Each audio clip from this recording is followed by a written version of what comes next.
والسلام على رسول الله محمد وآله وصحبه ومن اهتدى بهداه. اللهم أرنا الحق حقا وارزقنا اتباعه وأرنا الباطل باطلا وارزقنا اجتنابه.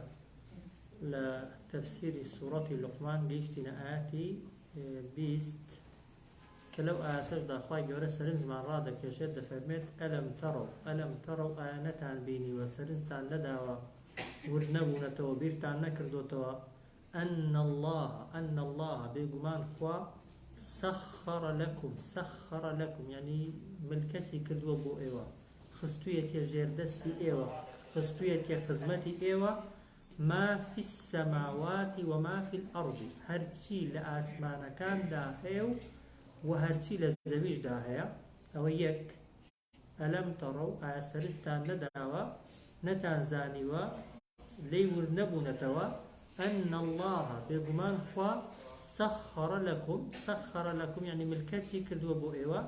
جيرباري كردوا بو إيوا خزبيتي خزمتي إيوا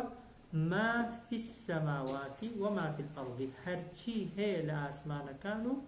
وهرشي هي كالزوي أو طبعا خالية كم كقماني تدانيا هرشي مخلوقات آسمان كانوا الزوي هي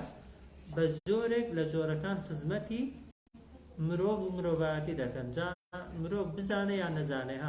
هەز بە سوودەکانی بکەین یا هەز بە سوودەکانی نەکەین هێندێک لەو شتانەی کە خوا مسەخەری کردوون ئێمە لەوانەیە لێیان تێبگەین نیسبەتێک بەڵام ئەوانەشی کە بەڕواڵەت و بە عەقڵی ئێمە جاری وا هەیە شتەکە لەوانەیە زیان بەخش بێت و زەرەر بەخش بێت بەڵام بە کۆی گشتی بە شێوەی گشتی خزمەتی مرۆڤایەتی دەکات بە ناڕاستە و خۆی بەبێ ئەوەی مرۆڤەکە بۆ خۆی هەستی پێ بکە هەتا سوورانەوەی زەوی طبعاً دیاریکردنی طبعاً ئاستی نزیکی و دووری خۆر مانگ ئەستێرەکان هاتنی باران هەتا گەرمبوون و ساردبوون و کەش و هەوا هەتا دەعبا و درۆندەکان و گیاندارەکانیش بە جۆرێک لە جۆرەکان خزمەتی ڕاستەوخۆی ئینسان یان خزمەتی ئەو کەش و هەوایە دەکەن ئەو بیئەیە دەکەن کە مرۆڤایەتی تێیدا دەژێت و مرۆڤایەتی تێیدا ژیان بەڕێ دەکات بۆیە لە کەوندا لە ئاسمانەکان و زەویدا لای کەمی ئاسمانی دنیا لەژێر ئاسمانی دنیادا و لەسەر زەویدا شتێک نییە خوای گەورە لە خزمەتی مرۆڤدا و بۆ خزمەتی مرۆڤ دروستی نەکردبێتکەوە یەکێکە لە نیعمەت و چاکەکان کە مرۆڤ پێویستە هەمیشە لەبیری بێت ئەوە یەک پاشان دەفەرمێ وأسبغ عليكم رشتويتي بسر ايودا خواي قورا نعمه نازو نعمتكاني خوي ظاهرة اواني ديارنو ديان بينن وباطنة واواني كنان بينن هندق لنعمتكان معلومة ديان بينين وليان تدقين ويا هندق لنعمتكان ناديارا ايما لواني نان بينن كزوري نيشتكان طبعا دو ديوان هي ديوي روالتي كإنسان زورتر روالتكي دبينه وديوي ناوي مرۆڤ بۆ خۆی ئێمە شکڵی دەرێمان وایە لەگەڵ ناوەوەی هەر پێستەکەت هەڵدەوە وایە ناوەی شتێکی دیکەیە هەم ڕواڵەتەکەی نیعمەتە هەمیش ناوەکەی کە ئێمە نایبینین نیعمەتە یان ئەو شتانی خوا بە ئێمەی گوتووە بە نمونە خوای گەورە هەندێک شتی لە عیلمی خۆی بۆ ئێمە کەشف کردووە وایە هەندێک لە عیلمەکانی خۆی بۆ ئێمە کەشف نەکردووە غەیبەکان کە ئەوەش یەکێکی دیکەی لە نیعمەتەکان بە نمونە ئێستا ئەگەر مرۆڤ بە نمونە بزانێ کەی دەمرێ وایە هەر بۆ خۆی لەو ڕۆژەیەوە کە لەدایک دەبێت بە مردووی حسابە ئەگەر بزانێ کەی دەمرێ بەڵام خوای گەورە وای مردن تەوقیت کردووە کە ئەو کەسەی تەمەنی دەبێتە 100 ساڵ دەزانێت 100 ساڵی دیکەش دەژیێت کە باس بیر لە دنیا دەکاتەوە ئەسڵەن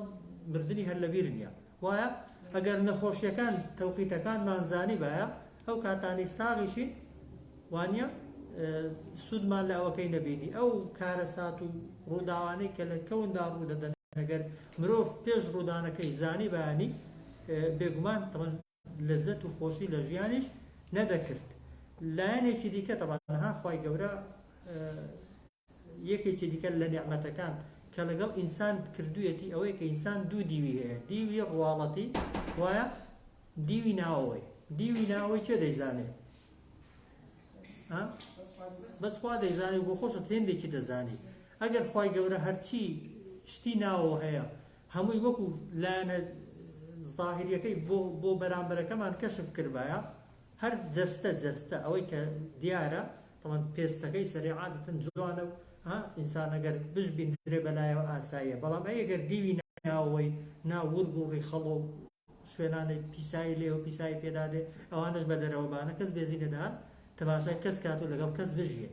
یان ئەو کردارانەی کە دەیکەین کردارەکان کە دەیکەین لە پێشاوی خەڵکی خەڵک دەیان بینێ بەس ئەو فکر و بیر و خەیاڵانەی کە بەناخت دادەن چێ دەیزانێت ئەی دەخوا لێ ئاشکرا کردوایە بێگومان طبعا ئەومان هەیە کە حەدیثێکمان هەیە دەفەرمێت سێ کردار هەنە بۆ مرۆڤ دەچن بەبێ ئەوەی طبعا دەستی مرۆڤی تێدا بێت کاتێک دەمری و نوێژت لەسەر دەکرێت و نوێژەکە کرداری خۆت نییە بەڵام قازانجی بۆ تەیە یا بۆت نییە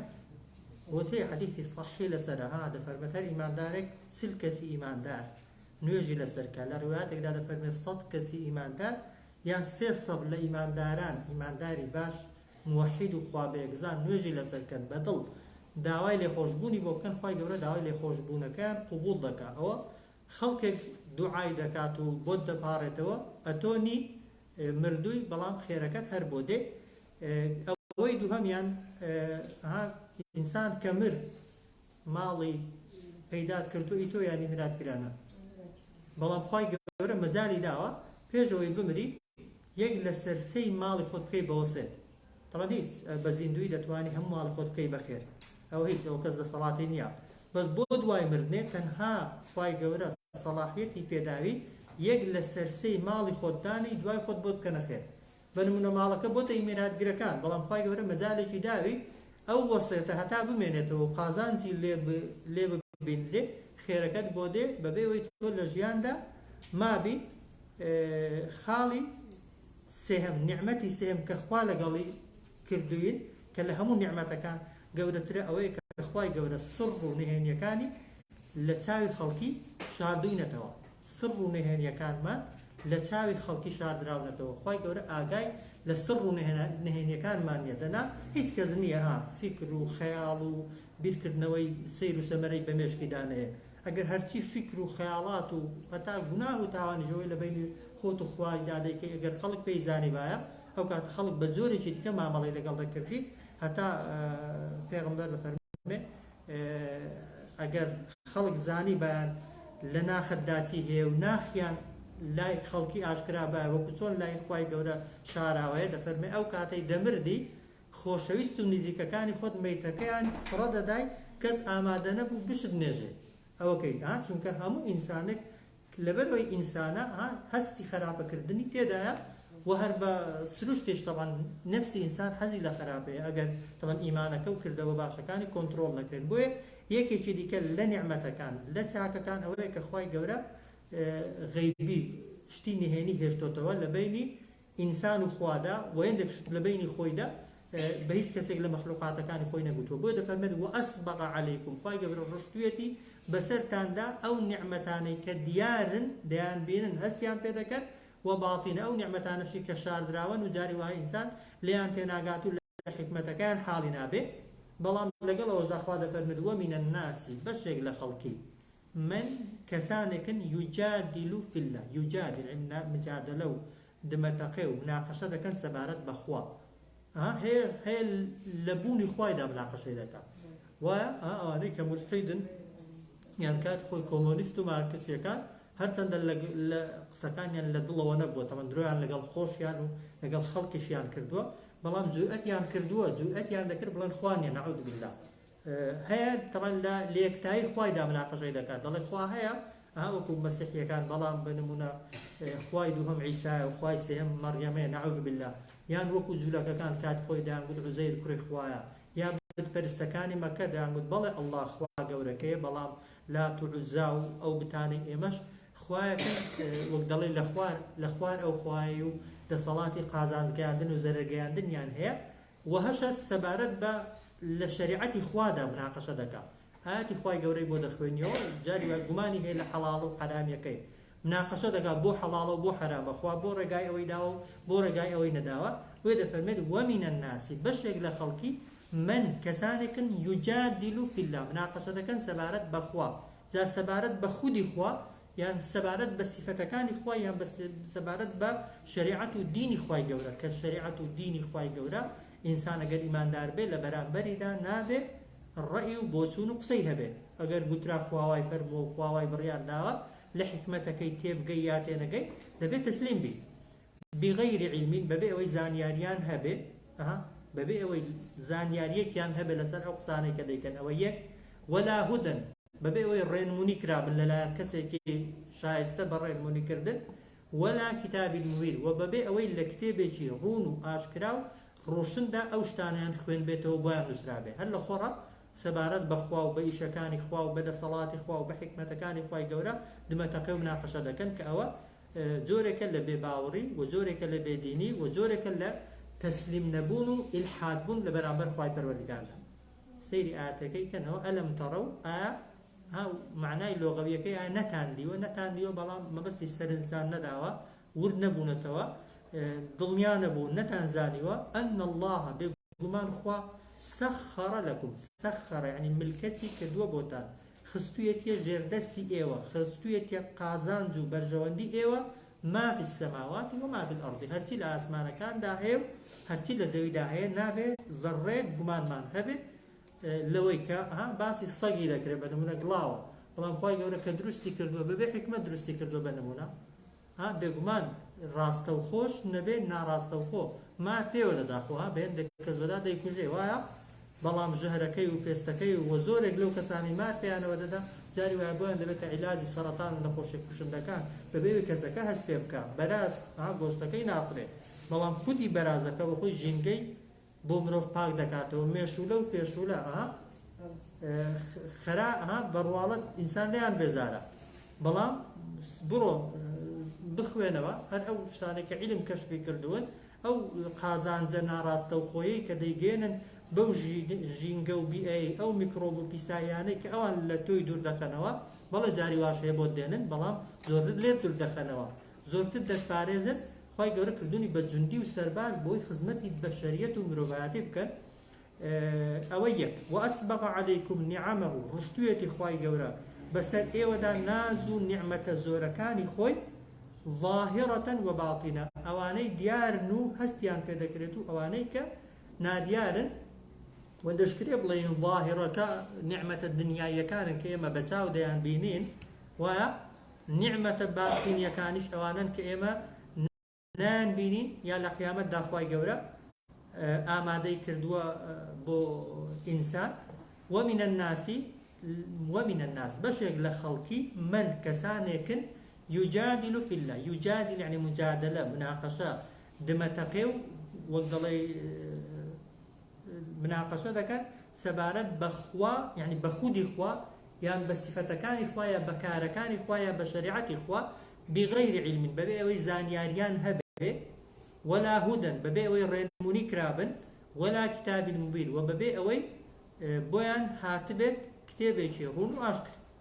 پاشان دەفەرمێت وإذا قيل لهم اتبعوا ما أنزل الله کاتێکیش کە پێیان دەگوترێ بەدوای ئەو کتێبەکەون کە خوا ناردوێتی خوارێ وإذا كاتێک قيل لهم گوترا بەو زۆرە کەسانەی کە مناقەشە دەکەن سەبارەت بەخوا و بە شەریعەتی خوا اتبعوا ما أنزل الله بەدوای ئەو کتێبەکەون کە خوا ناردوێتی دەڵێن چی قالوا گوتیان یا دەڵێن بل يعني نەخێر ئێمە بەدوای کتێبی خوا ناکەوێت بادوای ئەو کتێبە ناکەوین کە محەممەد هێناوێتی یا کە بۆ محەممەد هاتوتە خوارێ بەڵکو چ دەکەین نتەبع ما وجدنا عليه آباءنا نتبع يعني شوين ما أو آينة دكوين كوجدنا عليه دسمان كوتوا لسري آباءنا بابو بابراني خومان بابو بابراني خومان لسر چه دينيك بوبن لسر چه أخلاق وروشتك بوبن چه زورة عقيدة وبيرو باور كان هبو بإمش همان عقيدة وبيرو باور وردقرين شريعتي خوا وديني خوا ورناقرين كخوا ناردويت يخواره جا خوا دفرمت أولو كان الشيطان يدعوهم أجر أو دينا الشيطان يجبت بانجانكا أولو كان الشيطان أجر أو شتيك بابو باقرانيان لسريبون بابو باقرانيان پرستويانا شيطان بيتو يدعوهم إلى عذاب السعير بانجانكا بو سزاي سوتي نري دوزخ أوان هر آمادن بدواي شيطان وقدلي أوش تعالى بكون كشيطان بوي هناون بلام بقدواي خواو شريعتي خوانا كون كبان جان دكات بو بهشتو رحمة لي خوشبون وميرواني خوي ها وإذا قيل لهم اتبعوا ما أنزل الله كاتك كذا قترا بيان اتبعوا ما أنزل الله بدواي أو كتاب كون أو شريعة كون كخوان أردويتي قالوا ديان قلت بل يعني نخير إما بدواي أو شريعة ناكوين كالله ناردويتي خواري نتبع ما وجدنا عليه آباءنا إما بدواي أو دين دكوين وجدنا يعني دسمان كوت والدوزي مانتو دوزي ومانتو عليه لسري آباءنا بابوا بلان مان قال فرمي أولو كان آباؤهم هذا سورة بقرة فرمي أولو كان آباؤهم لا يعقلون شيئا أجر بابو بابلان شان عقليان بشتين شكابت والرقاي راسيان ندوزي بيتوا طبعا ليرد فرمي أولو كان الشيطان أجر شيطانش بانجيان كات بوناو سزاي سوتي نريدو سخر بقصي شيطان دكون آتك بلغي لسد أو كار خراباني كمروف ديكا بشك شيطان تدكا ها و بشكي ديكا نفسي خود بدكا هم اگر بو حسابي بي طبعا هرسي ديكين هذا الشيطان باللعنت به شيطان تيكردم ومر جوابه هرسي ديكي شيطان تلكا بيغمان نخير اگر وابا هذا كرمضان داده هرسي خلقه بيتا كسي باشو چاك وايا بلام هي لرمضان دا قتل دكا چه بيكرت بيغمان نفسي خوي چونكا حديثي صحي للشيطان لرمضان دا ها كرمضان هاد يكم هنگاو خواهي قولك شيطان كان كوتو زنزير دكا وايا كاريگريان بسر تو نابه بو زورك لگناه كان كإنسان ديكا خوتي يعني كسي چديكي پيد دكا ها كسي چديكي نفسي كسي چديكي آرزوي كسي چديكي بو خواهي قولك ها ليرو فرمد بابو باپيران تانش اگر عقليان بشك نشكاب بقصيوان دكا ليرو فرمد الشيطان كواتا اوي گناهات پيد دكا مرزي هم الشيطان بهندك زار خوتي هندك زار كسي چديكي وك خود وإذا قيل لهم اتبعوا ما أنزل الله كاتك كبيان قترا بدواي أو كون كخوان أردويتي قالوا بل نتبعوا ما وجدنا عليه آباءنا قلت يعني إما بدواي أو آينة دكوين كباب بابيران ماني لسربون أو لو كان الشيطان أجر شيطانش بانجان بكاد بوس زي سوتي نري أجر هل بقصي شيطان دكان أبجر فاضة فرمد ومن يسلم وجهه إلى الله هركز تسليم بكا وجهه هذا زمزاري كذا شويني كخويندو معنا وجه يعني الروح بلام ليرة بمعنى سيدي ذكر بلين بمعنى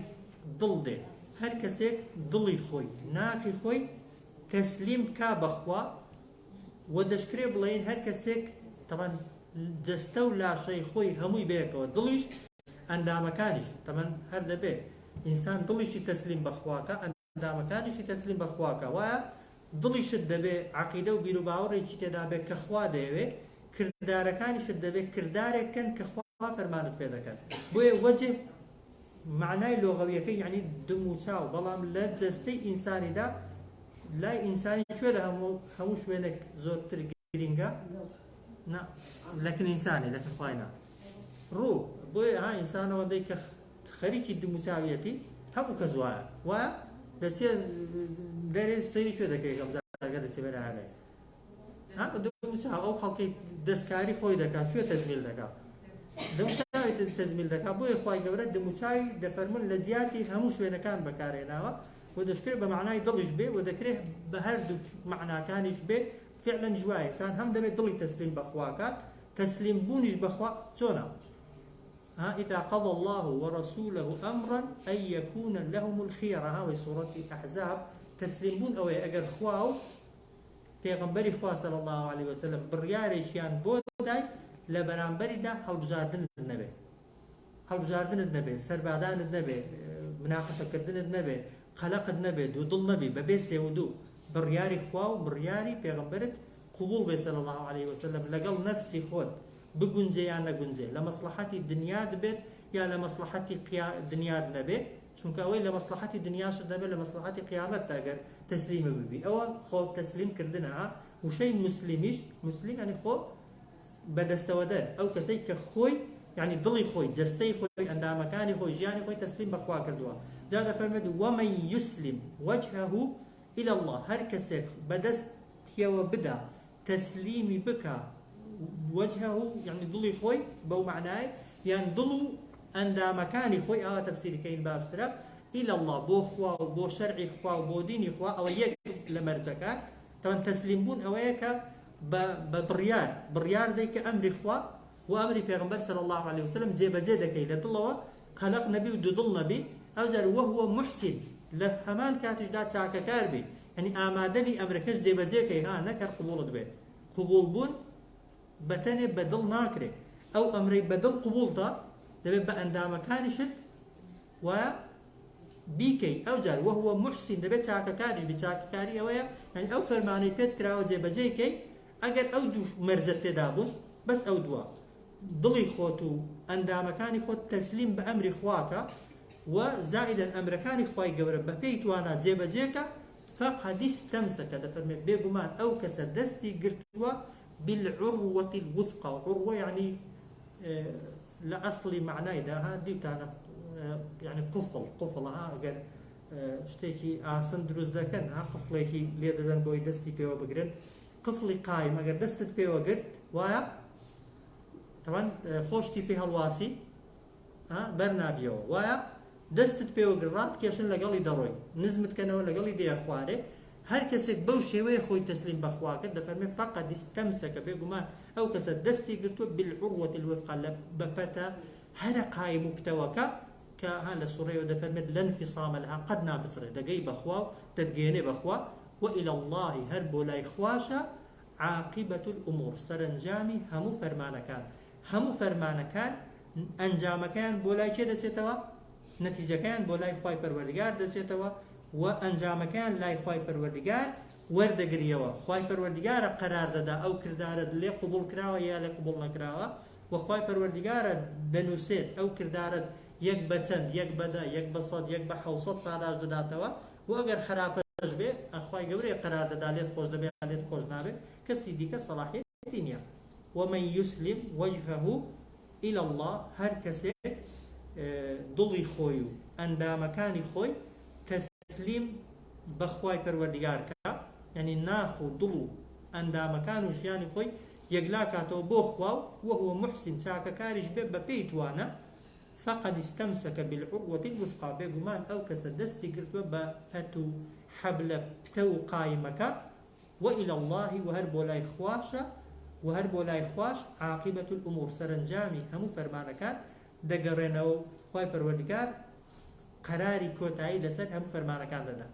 تاشان دفرمد ومن كفر هر كسك بباور بو أي محمد صلى الله عليه وسلم فلا يحزنك بعد الطنق خفت بارد نكا كفره بباور يك بباوري لهر كسك داهبو أتو ليبر برسني بمرجك دين البيغاند بي پیغمبر صلى الله عليه وسلم او كاتي كلمه كيبو طبعا هيس كسي مكي نما بو ديني بينغيني پیغمبر صلى الله عليه وسلم دسول سرغان ياندا دنيشت لسر تقول كو گردكان جاري وابو هاواري دكر بدزي بنهني او يك باشكراني دتواني بسري بنهني دسوكني لمناسبات كان حتى هاوالي هذا سو سر تقول كي صفا هاواري دكر خلقي ناور طبعا همو تيركان يا بو خوان دسون يا كسي كان دنار بزانن دليتي پیغمبر ديني بهر هموان گيان دواي گياندن ها دواي تبليغ كردن اگر خلق كافر بو اگر خلق بي باور بو اگر خرابي كردو تاواني كرد كفري خلقي و تاواني خلقي بو تو في زرريكي نيه بلان پال دينو وقت دلي تبليغي شريعت اخوانا كينو تاكا بخلقي نلينو ريغري وقت دلي خرابه بخلقي نناسينين صلاتش مان هبه خلق هر خرابه بكات و هر تاوانه بكا بيغمان اوانشي ك دتوانن كاركي بكنو نايكن لسر كم ترخم يكي محاسبه دكرين زور زار تاواني خلقي وبتاواني خلقي ديكي انسان سزاده دري چونك كم ترخم بوي لدزگرتن يان ولا رين منكردن يان بلام اگر ايشي خود جبه ذكر هدايات خصنا ضلي خلقي ايشي پیغمبر نيو و ايشي مجنيه ومن كفر هر كسك بباور بو فلا يحزنك باخفت بارو دلتن قد نكا بباوريكي إلينا مرجعكم إلينا بولاي إيميا مرجعها جارك قدما كاتي قرانوو شويني قرانوي همويان أو جار فننبئهم إيما أقاداريان دكينو پاداشتيان ددينو يا سزان ددين بما عملوا بهوي أو كارو كردواني ككردويانا إن الله عليم بذات الصدور بيقومان خواي قورا زور زانايا بذات الصدور بوي كلنا ناخو سينو ضلكان جدا شاردراوته ونقوي دي كانوا ديلين واضحة كبيغمبر صلى الله عليه وسلم لبرد الصوزياني طبعا كاتك كديبينية ككفر دكات ويك إيمان ناهنه زور خفتي دخوار بيغمبر صلى الله عليه وسلم زياد لوظيفة كي خوي إلحاحي لخلقي ذكر بو إيمان بينن تنها لبرخاتي أوي نسو تينو نس ناقل چونکە ئەو هەر پێغەمبەر بوو خۆ خەڵک ئیمانی تێهێنا یا پێنەهێنابانە ئەو هەر مەقام و پلەی خۆی وەرگرت و بەڵام لەبەر خەڵکی ومن كفر هەر کەسێک بێ باوەڕ بێ فلا يحزنك كفره باب دڵتەنگ و خەفەتبارت نەکا بێ باوەڕیە إلينا مرجعهم هەر بۆ لای ئێمە گەڕانەوەیان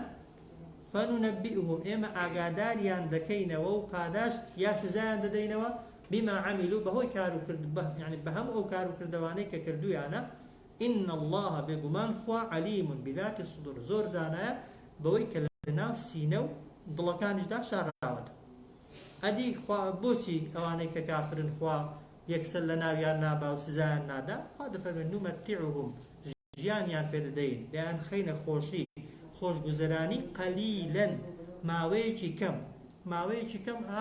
جاری وایە دەگوترێ کوا کەمە ئەوە نیە فڵان کەس ئەوەندە ساڵەیە حاکمە و قازیە و وەک دەڵێ دەسەڵاتدارە و هیچی بەسەر نەهاتووە 30 ساڵ لە چاو جەهەنەمێ چی قیمەتێکی هەیە 100 ساڵیش 1000 ساڵیش لە چاو ژیانی هەمیشەی وەک دەڵێ بێکۆتای جەهەنەم هیچ نییە بۆیە خوای گەورە ئەگەر ڕقی لە کەسێکی بێباوەڕ بوو و زۆر مەبەستی بێسزایدا و عقوبەیدا ئەسڵەن لە دنیادا خۆشیەکانی بۆ زیاد دەکا نیعمەتەکانی بۆ زیاد دەکا پەتەکەی زۆرتر بۆشل دەکا بۆی خراپەکانی زیاد بن تا لە قیامەتێ ئەگەر گرتی بە شێوازێک بگری بیگرێت و سزایدا تۆڵەی هەموو ئەو خەڵکانەی لێ ببێتەوە کە سزای داون آخر لە دنیادا کێ بە نمونە بێنینەوە ئەگەر هیتلەر و ئەوانش بە نمونە بێنینەوە فەرزەن لە دنیادا ئەو گرت و هەڵدواسی تۆڵی چەند کەسانی لێبوویەوە هەڵدواسی بە پلایزی گۆشتت لێکردەوە پارچە نینەوە کە دەرهێنا بیست و تێنەچی دەکە تۆڵە یەک کەسی لێ دەبێتەوە بەڵام ئەو ملیۆنان کەسی کوشت بە جاری وایە خۆ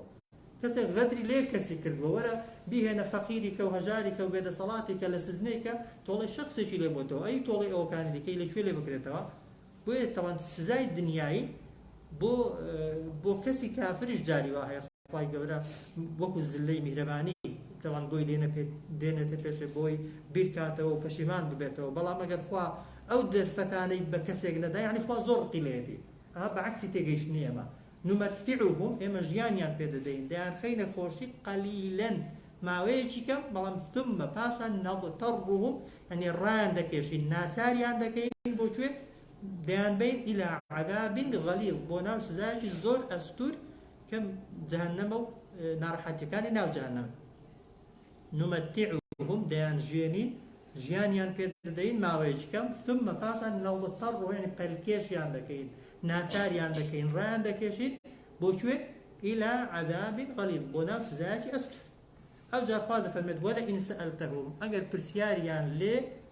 بکەی من خلق السماوات والأرض چه ئاسمانەکان و زەوی دروست کردوون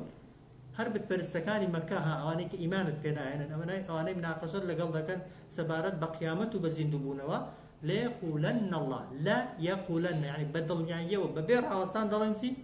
تمام الله كواتا قل بلا الحمد لله سبحان بقول سرتي لسروي كي اعتراف تانكر هو اگر بتپرستکانی مکتوز عقل یان هبایا دبوا لو جنكاري كان ها كدا قد زندو بونوان يو خوانات وان انسان زندو كاتوا دبوا اگر ليش يان دپرسن شي اسمان كانوا زي درس كربانا اگر عقل يان هبا دبوا قد بان لخورا درس بون یان گوتمان لات و عزاکانی ئێمە کاتی خۆی لەوێ ئەوانیان دروست کرد بۆ دواتر هاتوونەتە سەر زەوی بەڵام هەر بۆ خۆیان بە قسەی خۆیانەوە بوون گوتویانە ئەڵڵا ئاسمانەکان و زەوی دروست کردووە کەلێشی دەپرسی ئەرێ ئەو ئەڵڵای ئاسمانەکان و زەوی دروست کردووە دەتوانێت تۆ زیندوو کاتەوە یان ناتوانێت زیندوت کاتەوە لەوەی گوتویانە نەخێر تەمەنەوە چەندی بەچەندی ئاسمانێک کە ئەو هەموو مەلاین ئەستێرانەی تێدانا زەویەک ئەو هەموو ملیۆنان خەڵکەی تێدا مردووە و ژیاوە و دەژیێت و وەک دەڵێ ئەو هەموو شتە قورس و گران و سرنج ڕاکێشانەی تێدا نەخوا خەڵکی کردبن ئیمانت پێی بێ وایە معقولة إيماني بوينة بخوازين دو دكاتوا زور دار تشبيه أو يقر بي مثلا أقر كسك لبيرساوي تو 100 كيلوي طبعا بأساني هل بقري ويا بەچوی خۆت ببینی 100 کیلۆی هەڵدەگرێت بەڵام دواتر یەکێک بەخەبەر پێت بڵێ فلان کەسم دی 10 کیلۆی لەسەر شانی بن بڵێ ڕاز ناکەی ڕێی تێدەچێت هەتۆ بۆ خۆت دیبێتت 100 کیلۆی هەڵگرتووە بەڵام کە گوتی دەی هەڵگرتووە دەیەکەت باوەڕ پێ دەبێت لەبەرەوەی بەچوی خۆی نەتیوە زۆر نامەنتیقیە هەتۆ ئیعترافکەی بۆی کە خۆ ئاسمان و زەوی دروست کردوون بەو هەموو وردیاتەی کە تێیدا بەڵام کە دێتە سەر زیندووبوونەوەی لەبەرەوەی تااقەتیان نەبوو خۆ بۆ زیندووبوونەوەی حاضر کرد بۆ قیامەتی حاضر کرد طبعا نقول زيدوا بنونيا ولئن سألتهم من خلق السماوات والأرض أجر ليان ببرسي شيء أسمان كانوا زويد دروس كردون لا يقولن الله يعني بدل نهاية وببيس يودود الله خوا قل الحمد لله أتو لسن أو قسي أوان ها لسن أو اعترافي أوان بلا الحمد لله هاتون كاعترافه وقت الدان كدا هناني كسي ناحس طبعا بلغيكي زور بقوتها زور بهيزة كأوهتا قيامة بوم الحدكان طبعا جورتين بلغي لسر وقت الله بوني خواي جورا ودصلاتي خواي جورا بلان قال بل أكثرهم زورينيان لا يعلمون لراس كانوا لحقيقتا كان تناقل كاشان دفرمي لله ما في السماوات وما في الأرض هي خوايا هرتي لأسمان كانوا لزويدايا هي خوايا ملكي خوايا لجردستي خوا ودصلاتي خوايا هرچی لە ئاسمانەکاندا و لە زەویدایە خۆن بە شەیطان و ساحر و جنۆکەکانیشەوە ئەگەر ئینسان ئەو ئاتەی بە قەناعەتەوە بخوێنێتەوە ترسی لە شەیاطین و جنۆکە و ئێستا شەیطان بەڵێ خوای گەورە هێندێک تایبەتمەندی پێداون بەڵام زۆر کەس هەر بەڕاستی لە بەحساب خۆی لەبەر زۆر خواناسیان یعنی شەیطانی بردووەتە دەرەجەی خواتی نەعوذ بالله لە لێترسانیدا وەک دەڵێ ناوێرێت جوڵەی بکە پێی وایە شەیطان سوڵتەی هەیە و دەسەڵاتی هەیە بەسەریەوە یان هەیە لە بەرامبەر جنۆکەدا هێندە دەترسێ پێی وایە هەلاقی خواردانە جنۆکەیەک شێتی دەکا و دەستی لێ دەوەشێنێت و تێکی دەدا یان لەبەر ساحر و جادوگەر و شتیدا پێی وایە هەر کەسێک وەک دەڵێ بەحەستەم تەماشایەکی کرد و ئەو تێپەڕاندنە زۆر خراپە جاریکە لە ئەوەی باسی چاوزارمان کرد چاوزار هەیە بەڵام لە قەدەری خوای بەدەر نییە جنۆکە هەیە بەڵام لە قەدەری خوای بەبێ قەدەری خوای هیچ نییە شەیطان هەر هێندەی کرد دەسەڵاتی پێ بدرێت بەبێ ویستی خوای گەورە و بەبێ دەسەڵاتی خوای گەورە لە بەرامبەر ئینسان و ئیمانداردا زۆر لاوازە ئینە کەیدە شەیطانی كان ضعيف أخوات فرمان نخشى وكلا كان الشيطان أجر إنسان وريه بتو توكل ومقاومة هبه وبتش بخواه بس هيزنين لله ما في السماوات وما في الأرض هي إخوان ملك إخوان لجردست إخوانا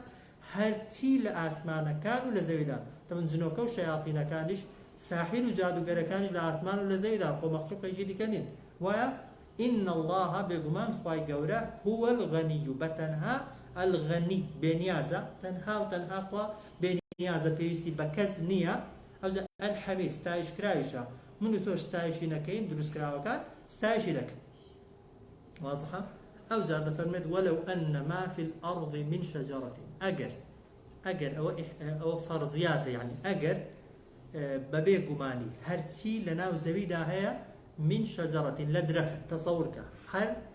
سرزوي تن داري تدان تن درختي تدان أقلام هر هميان بكتن بقلم جاران نسين شومبو جاران قلم أنا مركبيان تكن وانيا مركبيان شغل دانا داركان دهاويش تناوي اشتيان في دنوسي أو يستاج طبعا ولو أن ما في الأرض من شجرة أقلام أجر هرتي لسر زويه لدرختكان بكتب